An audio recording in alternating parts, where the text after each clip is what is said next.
तो हेलो बच्चों, आप सबको बीच आप बहुत ही दुखद और भावुक कर देने वाला एक हादसा आपके बीच लाए हैं। जो क्या है, हाल ही में बीते एक हादसा हुआ है। कौन सा हादसा? तो ये हादसा जो है, आप बहुत सारे देखे होइएगा कि कोई रोड से चल के मर गया, मतलब एक्सीडेंट में मर गया, कोई फांसी लगा के मर गया। तो ये सब भी एक कानूनी प्रावधान है। जो फांसी लगा के मर जाते हैं वो बच जाते हैं, तो उनको भी पनिशमेंट दिया जाता है। अब मर गए तो उसका कुछ होता नहीं है। तो ये सब हम लोगों का जो मौलिक अधिकार है, उसमें जीने का अधिकार है। लेकिन भारत में पहली बार क्या हुआ है, किसी को मरने का अधिकार दिया गया है। तो मरने का अधिकार किसको दिया गया है? तो हरीश राणा का जो केस है उसमें ऐसा ही हुआ है। हरीश राणा जी को क्या किया गया है? तो मरने का इजाजत दिया गया है। किसके द्वारा? तो सुप्रीम कोर्ट के द्वारा। तो उसी के बारे में हम लोग कुछ जानकारियां आपके बीच साझा करेंगे। तो चलिए शुरू करते हैं, क्या जानकारियां हैं। तो देखिए, ये आपको दिख रहे होंगे, पीछे के साइड आपको दिख रहे हैं, हमारे पीछे दिख रहे होंगे। तो इनको देखिए, ये है हरीश राणा जी, उनके फादर हैं। तो ये हरीश राणा जी पीजी, ये क्या थे? इंजीनियरिंग के छात्र थे, इंजीनियरिंग कर रहे थे। तो ये पीजी के चौथे फ्लोर से क्या किए, 2013 में क्या हुए, ये गिर गए। ये क्या हुए, इनको 2013 में क्या हुए, ये 20 अगस्त 2013 को 19 वर्ष के थे। ये कितने साल के थे? तो 19 वर्ष के इंजीनियरिंग छात्र हरीश राणा क्या किए, पीजी के चौथे मंजिल से गिर गए थे। पीजी के चौथे मंजिल से गिर गए थे। सिर के, इनके जो सिर था उनमें क्या था, सिर में गंभीर चोट आया था। ट्रॉमिक ब्रेन इंजुरी हो गया था, हो गया था, जिसके कारण क्या था, इनको परमानेंट वेजिटेटिव स्टेट में चले गए थे। वेजिटेटिव स्टेट में क्या होता है कि वो एकदम टुकुर टुकुर देखता है आदमी, और न कुछ उसका अंग काम करता है, न कोई सिस्टम काम करता है, मतलब न ये सब न ये डाइजेस्टिव सिस्टम, ये सब प्रॉपर वर्क नहीं करता है। तो ये जब प्रॉपर वर्क नहीं करता था, तो इनके लिए डॉक्टर क्या किया, इनके गले में एक पाइप लगा दिया, जिसके द्वारा इनको भोजन मिलता था। इनको पेशाब के नली में एक पाइप लगा दिया गया, जिससे इनसे क्या होता था, उससे इनका पेशाब बाहर निकलता था। ये सब हम लोग ये चीज देख रहे हैं। तो ये सब जो चीज था इनके साथ हो रहा था। तो इनके जो फादर थे वो पिछले 13 वर्षों से ये क्या थे, बिस्तर पे थे। क्या थे ये, इनके फादर और मदर क्या करते थे, इनकी सेवा करते थे। कोई इनका जो जब अंग काम नहीं करता था, तो ये इनकी सेवा, इनका कोई ये अपना खुद का सेवा नहीं कर पाते थे, तो इनका सेवा इनके मदर फादर करते थे। ट्यूब के जरिए क्या था, भोजन और पानी दोनों दिया जाता था। भोजन और पानी दोनों दिया जाता था। इनका संघर्ष बहुत ही, इनके मदर फादर का भी संघर्ष बहुत ही क्या था, दर्दनाक था। तो क्या था, जो इनके मदर और फादर थे, ये जिस घर में रहते थे उस घर को भी बेच दिए थे इसके इलाज के लिए, इनके इलाज के लिए। और जब ये इलाज, डॉक्टर का जवाब आया कि ये ठीक नहीं हो सकते थे, तो जब घर भी बिक गया, सब कुछ हो गया, जब ये हरीश राणा ये अपने फादर को क्या किए, बोल तो नहीं पा रहे थे, तो वो इशारा कुछ लिख के दिए कि ये हमको चाहिए, मतलब मृत्यु चाहिए। तो इच्छा मृत्यु के लिए इनके फादर क्या किए, कानूनी लड़ाई लड़ने गए। तो जब कानूनी लड़ाई लड़ने गए तो दिल्ली हाई कोर्ट में पहुंचे। कब पहुंचे? तो 2024 में। इनके फादर कहाँ पहुंचे? 2024 में। माता और पिता कहाँ पहुंचे? दिल्ली हाई कोर्ट में। दिल्ली हाई कोर्ट में इच्छा मृत्यु की अनुमति मांगी, इच्छा मृत्यु की अनुमति मांगी, लेकिन कोर्ट ने इसको क्या कह के खारिज कर दिया, तो भूखमरी से मरना कह के बताते हुए क्या किया, खारिज कर दिया, क्योंकि वे वेंटिलेटर पर नहीं थे। जब सुप्रीम कोर्ट में इन्होंने, सुप्रीम कोर्ट 2026 में सुप्रीम कोर्ट इनको जब सुनवाई सुनाया, तो उस सुनवाई में क्या हुआ, सुनवाई कौन सुनाया, तो किसने सुनवाई की, तो जेबी पादरीवाला और जस्टिस केबी विश्वनाथन ने इस पीठ के मामले की सुनवाई की। मेडिकल, जो इसका जो मेडिकल रिपोर्ट है उसके देखकर सुनवाई की। तो मेडिकल का जो रिपोर्ट था, दिल्ली एम्स के डॉक्टरों द्वारा पुष्टि किया गया था कि ये जो हरीश राणा थे, ये ठीक होने की कोई, इनको जो ठीक होने का कोई संभावना नहीं था, इनके ठीक होने की कोई संभावना नहीं थी। तो सुप्रीम कोर्ट का जो ऐतिहासिक फैसला था, ये जो ऐतिहासिक फैसला जो था, ये कब सुनाया गया, तो 11 मार्च 2026 को सुनाया गया। तो नया दृष्टिकोण क्या दिखा कि कोर्ट ने माना क्लिनिकल एसोसिएटेड न्यूट्रिशन एवं हाइड्रेशन, यानी भोजन की नली की एक प्रकार का मेडिकल ट्रीटमेंट है। जबकि एक नया दृष्टिकोण क्या है आया कि जो भोजन के लिए, जो भोजन और पानी के लिए जो पाइप लगा हुआ है, ये भी क्या है, एक मेडिकल ट्रीटमेंट है। तो निर्णय क्या आया? तो निर्णय ये आया कि यदि इलाज से कोई सुधार की संभावना नहीं हो तो मरीज केवल कष्ट में है तो उस ट्रीटमेंट को क्या किया जाए? हटा दिया जाए। उस ट्रीटमेंट को, जो पाइप लगा है उसको हटा देना है।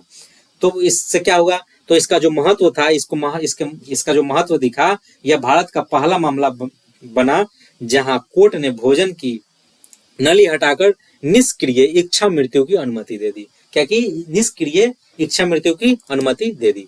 अंतिम विदाई जो है, अंतिम विदाई और मानवीय मिसाल, अंतिम विदाई के साथ साथ ये मानवीय मिसाल बन गया कि किसी को इच्छा मृत्यु की अनुमति पहली बार भारत में दिया गया है। ठीक है, तो निधन कब हुआ इनका? 24 मार्च। कब हुआ निधन इनका? 24 मार्च 2026 को एम्स दिल्ली में शाम 4:10 पर इनका क्या हुआ? इन्होंने अंतिम सांस ली। इन्होंने क्या किया? अंतिम सांस ली। और अंतिम सांस लेने के बाद इनके माता पिता क्या किए? इनके माता पिता और परिवारजन क्या किए? इनके अंगों का दान करने का फैसला लिए। इनके अंग दान करने के समय इनके कौन कौन से अंग दान किए? तो आंख का जो कॉर्निया होता है वो दान किए। जो हार्ट का जो पंप करने वाला भाल्व होता है उसको क्या किए? हार्ट का भाल्व दान किए। ठीक है, दान किए और मिसाल दिए कि जो जिससे क्या हो, नया जीवन किसी को मिल सके, जिससे क्या हो, नया जीवन किसी को दिया जा सके। इसका संदेश यह बताता है कि यह जीने के अधिकार के साथ साथ मरने का अधिकार को भी पुनर्भाषित करता है। ये हम लोगों को संदेश मिला। ठीक है, तो ये जो मरे इनको इच्छा मृत्यु का जो अनुमति दिया गया, तो वो अनुमति किसके तहत दिया गया? तो यूथेनेसिया। इसको क्या बोलते हैं? यूथेनेसिया। यूथेनेसिया क्या होता है? तो यूथेनेसिया एक ग्रीक वर्ड है जिसका यू का मतलब होता है, क्या होता है? अच्छी, और नाटोस का मतलब होता है मृत्यु। ये दो वर्डों से मिलकर बना है जिसका अर्थ है सुखद मृत्यु। इसका क्या अर्थ है? सुखद मृत्यु। तो यह मुख्य रूप से दो प्रकार का होता है। एक को बोलते हैं पैसिव, एक को बोलते हैं एक्टिव यूथेनेसिया, दूसरे को बोलते हैं पैसिव यूथेनेसिया। एक्टिव यूथेनेसिया में हम लोग क्या करते हैं?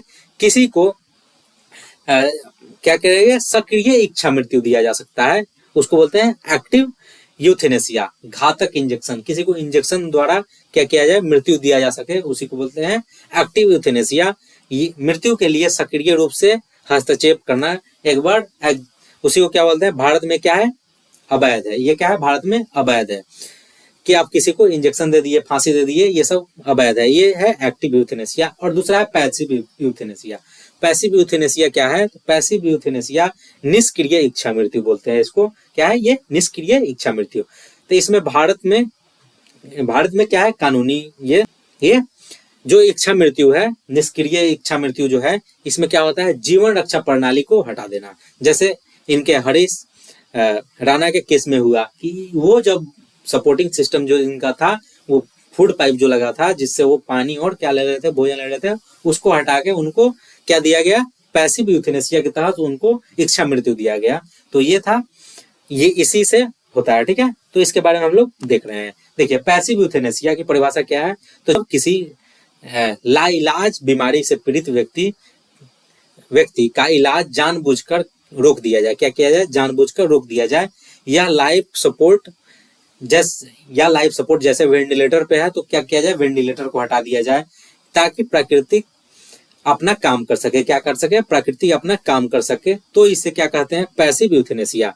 ठीक है, इसी को क्या बोलते हैं? Passive euthanasia. इसमें डॉक्टर कुछ करते नहीं है, बल्कि इलाज क्या करते हैं? रोक देते हैं। डॉक्टर का कोई काम नहीं है, क्या करेंगे? इलाज को रोक देंगे। ये सब चीज हम लोग पहले के जमाना में सुनते भी थे। क्या सुनते थे? कि गाँव में होता था कि फलना के क्या है, फलना के बाप मतारी क्या है, खाना पीना बंद कर दिया है, तो अपने आप क्या हो जाता था? मर जाता था।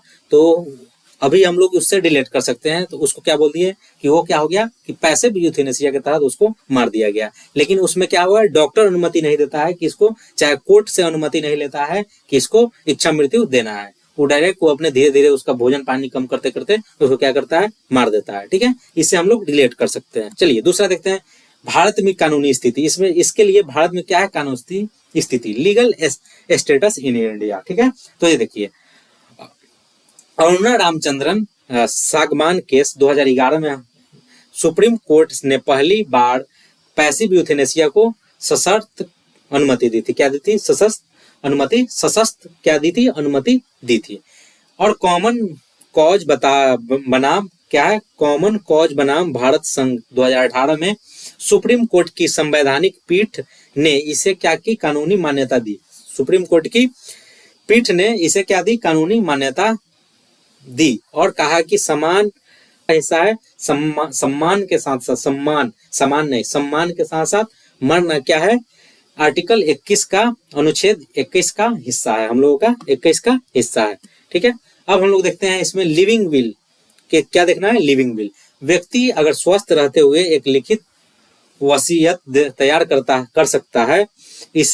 इसमें वह निर्देश दे सकता है कि यदि भविष्य में वह किसी स्थिति में ऐसी स्थिति में क्या होता है? पहुंच जाता है जहां वो ठीक होना संभव नहीं है, उसको ठीक होना बहुत क्या है? संभव नहीं है, असंभव है, तो वो क्या करेगा? उसका इलाज रोक दिया जाए, उसी को बोलते हैं लिविंग विल। लिविंग विल इसी को बोलते हैं। ठीक है, अब देखना है पैसिव यूथेनेसिया के लिए क्या प्रक्रिया है, क्या प्रोसीजर है। पैसिव यूथेनेसिया आप कैसे कर सकते हैं, इसके लिए क्या क्या प्रोसीजर आप देख सकते हैं। तो चलिए प्रोसीजर को हम लोग देखते हैं।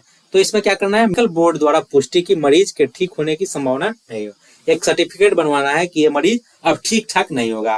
ठीक है, ये संभावना नहीं है कि ये ठीक हो। और परिवार की सहमति चाहिए। इसमें क्या चाहिए? एक परिवार की सहमति चाहिए। यदि मरीज निर्णय लेने की स्थिति में न हो तो, जब क्या हो? मरीज निर्णय लेने की स्थिति में नहीं हो तो परिवार से एक अनुमति लेना है कि ये जब डिसीजन नहीं ले पा रहे हैं, जो मरीज है वो डिसीजन नहीं ले पा रहे हैं। या और तीसरा क्या है? मजिस्ट्रेट या निर्धारित कानूनी प्रक्रिया का पालन करना। और देखिए नैतिक और सामाजिक, इसका जो हम लोग देखते हैं, बहस देखते हैं। पक्ष में तर्क क्या है? तो तर्क है दर्द से मुक्ति। जब हम लोग देखेंगे तो कहता है बहुत कष्ट में है भाई साहब, मतलब जो आदमी मरने की स्थिति में हो, जो इसका इलाज नहीं हो सकते, तो क्या है? बहुत ही क्या है? मरने की स्थिति में हो तो उसका क्या किया जाता है? उसको धीरे धीरे उसका अन्न पानी कम करके उसको मार दिया जाता है। मर जाता है तो बोलता है कि उसको दर्द से क्या किया? मुक्ति दे दिए। स्वस्थता, व्यक्तिगत स्वस्थता। तीसरा, और अस्पताल के संसाधनों का सही उपयोग। जैसे अगर कोई व्यक्ति बहुत ही क्या है? कष्ट में है और उस ठीक नहीं हो पा रहा है, तो अगर कोई ठीक होने वाला व्यक्ति है तो उस जो संसाधन है उसका उपयोग वो कर सके, इसीलिए उसको क्या है? वो सही अस्पताल के संसाधनों का सही उपयोग किया जा सके, न कि जो ठीक होने वाला आदमी नहीं है उसको उस संसाधन का क्या किया जाए? उसका यूज कराया जा सके। तो ये हम लोग तर्क देख सकते हैं। और विपक्ष में तर्क क्या हो सकता है? जीवन की पवित्रता का उल्लंघन करना। मतलब आपको जीवन मिला है तो इसको जीना ही है, इसके लिए आपको इच्छा मृत्यु नहीं लेना चाहिए। ये सब क्या है? हम लोग विपक्ष का तर्क देख सकते हैं कि पवित्रता का उल्लंघन, एक ही जीवन मिला है, जिसे मिला है उसे जी लेना है। और दूसरा है दुरुपयोग की संभावना। अगर किसी का क्या है? मदर फादर अगर उस स्थिति में बुढ़ापे में आ गए हैं तो उसका बाल बच्चा क्या हो? उसको खाना पीना बंद कर दे, जब वो बोलने के कगार में नहीं हो तो एक मेडिकल सर्टिफिकेट बनवा के पेश कर दे, तो इसका दुरुपयोग भी किया जा सकता है। समाज में इसका गलत इम्पैक्ट भी पड़ सकता है। तो ये क्या है? विपक्ष में तर्क देख सकते हैं। और तीसरा है धार्मिक आपत्तियां, कि वो इस धर्म में ऐसे हो रहा है, वैसे हो रहा है। ये धार्मिक आपत्तियां आप देख सकते हैं। देखिए ये आपको दिख रहा होगा, ठीक है, कि हमारे धर्म में ऐसा है वैसे है, ये सब देख सकते हैं। इसका निष्कर्ष और कंक्लूजन हम लोग क्या देख सकते हैं? तो ये क्या है? पैसिव यूथेनेसिया केवल कानूनी मुद्दा नहीं है, बल्कि एक मानवीय मुद्दा भी है। एक कानूनी मुद्दा पैसिव यूथेनेसिया क्या है? एक कानूनी मुद्दा नहीं है, बल्कि ये क्या है? मानवीय मुद्दा भी आपको दिख रहा होगा। इसका उद्देश्य मरीज की पीड़ा को कम करना और उसे गरिमापूर्ण विदाई करना। इसका जो उद्देश्य है क्या है? मरीज के पीड़ा को पूरा कम करना और उसको क्या करना? गरिमापूर्ण विदाई करना। ये हम लोग इसका कंक्लूजन देख सकते हैं। बहुत बहुत धन्यवाद, टाटा बाय बाय। वीडियो देखने के लिए धन्यवाद। कृपया इसको क्या करना है? चैनल को सब्सक्राइब करना है, शेयर करना है और अपने दोस्तों को क्या करना है? शेयर करना है। चलिए तो टाटा बाय बाय।